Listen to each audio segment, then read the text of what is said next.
उपमुख्यमंत्री अजित पवारांच्या उपस्थितीत राष्ट्रवादीत पक्षप्रवेश करणार ॲडव्होकेट उदयसिंह पाटील उंडाळकर। शनिवारी कराडला पक्षप्रवेश सोहळा, कार्यकर्त्यांचा होणार मेळावा। राज्याचे उपमुख्यमंत्री राष्ट्रवादी काँग्रेसचे राष्ट्रीय अध्यक्ष नामदार अजितदादा पवार यांच्या उपस्थितीत शनिवारी राष्ट्रवादी काँग्रेस पक्षप्रवेश सोहळा व कार्यकर्त्यांचा मेळावा आयोजित केला असल्याची माहिती रयत सहकारी साखर कारखान्याचे चेअरमन ॲडव्होकेट उदयसिंह पाटील उंडाळकर यांनी दिली। पक्षप्रवेशाची माहिती देण्यासाठी आयोजित केलेल्या पत्रकार परिषदेत ते बोलत होते। यावेळी रयत संघटनेचे प्राध्यापक शरद काटकर यांच्यासह संघटनेचे ज्येष्ठ पदाधिकारी कार्यकर्ते उपस्थित होते। शनिवारी दुपारी 4 वाजता शामराव पाटील फळे फुले भाजीपाला मार्केटच्या मैदानावर पक्षप्रवेश कार्यक्रम होणार असल्याचे सांगत ॲडव्होकेट उंडाळकर म्हणाले, या कार्यक्रमास मदत व पुनर्वसन मंत्री मकरंद पाटील, खासदार नितीन काका पाटील, फलटणचे आमदार सचिन पाटील, राष्ट्रवादी काँग्रेसचे जिल्हाध्यक्ष बाळासाहेब सोळसकर, युवक राष्ट्रवादी काँग्रेसचे जिल्हाध्यक्ष पृथ्वीराज गोडसे, महिला राष्ट्रवादी काँग्रेसच्या जिल्हाध्यक्षा सोनाली पोळ, प्रदीप विधाते, विजयसिंह यादव, संजय देसाई, सीमा जाधव, राजेश पाटील वाठारकर, श्रीनिवास शिंदे, सादिक इनामदार, जितेंद्र डुबल यासह राष्ट्रवादी काँग्रेसचे जिल्ह्यातील पदाधिकारी उपस्थित राहणार आहेत। उपमुख्यमंत्री अजितदादा शनिवारी पक्षप्रवेशाच्या कार्यक्रमासाठी दुपारी 4 वाजता येत असून कराड येथील भाजीपाला मार्केटच्या मैदानावर तालुक्यातील महिला, युवक व जनतेने बहुसंख्येने उपस्थित राहण्याचे आवाहन ॲडव्होकेट उंडाळकर यांनी केले आहे। SK क्राईम न्यूजसाठी Santosh Kadam, Karad. Media, electronic media या ठिकाणी उपस्थित राहिली या सगळ्यांचं मी या ठिकाणी स्वागत करतो। आत्ताच काटकर सरांनी उद्याच्या 19 तारखेच्या पक्षप्रवेशाच्या संदर्भानं या ठिकाणी आपल्यासमोर विस्तृत असं मनोगत त्यांनी व्यक्त केलेलं आहे। अजितदादांच्या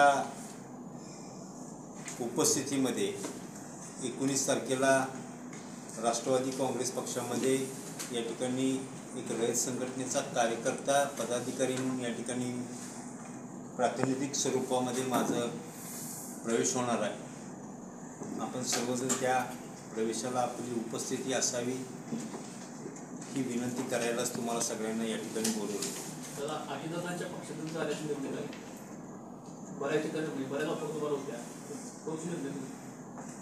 त्याचं कारण असं आहे की गेली 60-65 वर्ष काका ज्या प्रवाहातनं काकांचा राजकीय प्रवास होता किंवा आमचा राजकीय प्रवास होता तो पुरोगामी विचारसरणीचा होता आणि आज या मतदारसंघामधल्या रयत संघटनेच्या प्रत्येक कार्यकर्त्याची बांधणी, धाटणी, विचारसरणी ही पुरोगामी विचारसरणीची आहे किंवा फुले शाहू आंबेडकरांच्या विचारसरणीची आहे आणि त्या विचारसरणीला सोडून दुसऱ्या कुठल्या विचारसरणीत जाणं हे कार्यकर्त्यांना किंवा पदाधिकाऱ्यांना ते ॲडजस्ट होईल नाही होईल फार मोठी अडचणीचे विषय आहेत। कारण विचारसरणी बदलली की कार्यप्रणाली बदलते आणि ती कार्यप्रणाली बदलल्यानंतर काम करताना समाजकारणामध्ये माणसाला तेवढा कम्फर्ट मिळत नाही आणि तो कम्फर्ट तसाच राहावा,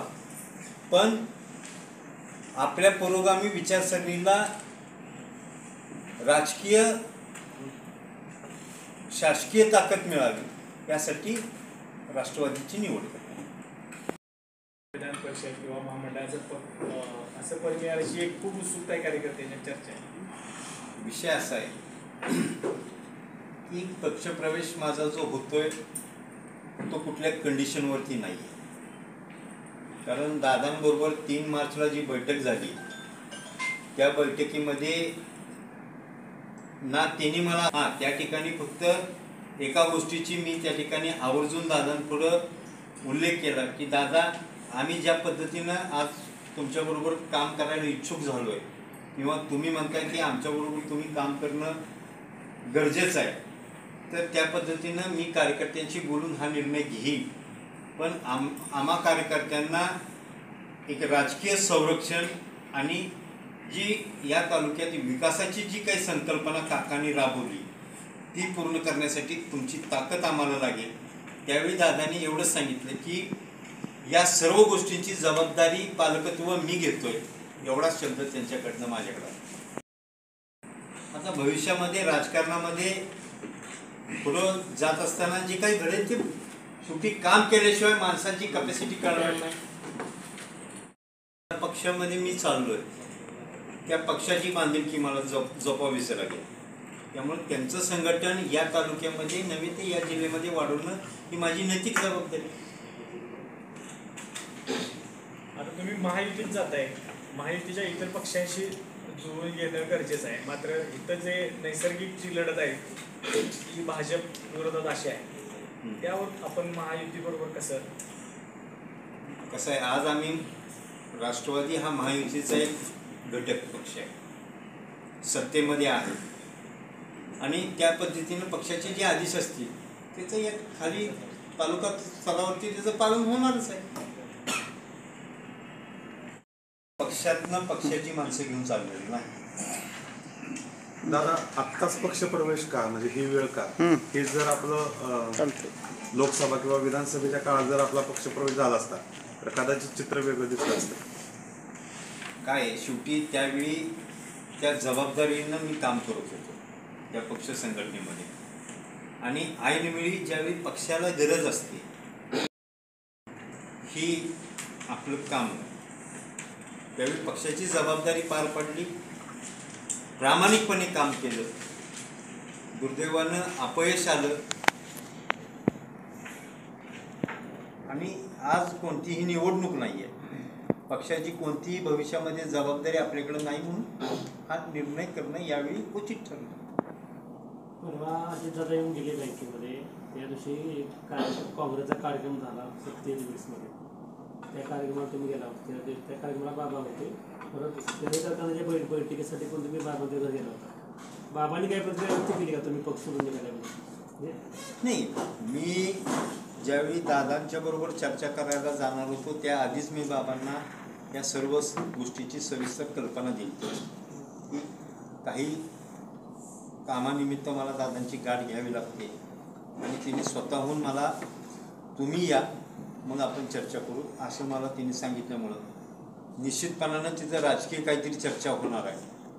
ती काय होईल ते मी तुम्हाला येऊन तुमच्याबरोबर बोलेन आणि मग त्याच्यावरती आपण निर्णय परत तुम्ही बाबांना सांगितलं. तर आता जाताना बाबांचं असं काही म्हणणं नाही ना की नाही, शेवटी एक लक्षात घ्या, आज बाबा काँग्रेस पक्षाचे एक ज्येष्ठ नेते राज्य पातळीवर देश पातळीवरती म्हणून काम करतात, पण आज ग्राउंडवरती जी रियालिटी आहे ती रियालिटी पण कार्यकर्ता म्हणून आपल्याला नाकारता येते. आज ज्या पद्धतीचं या राज्यामध्ये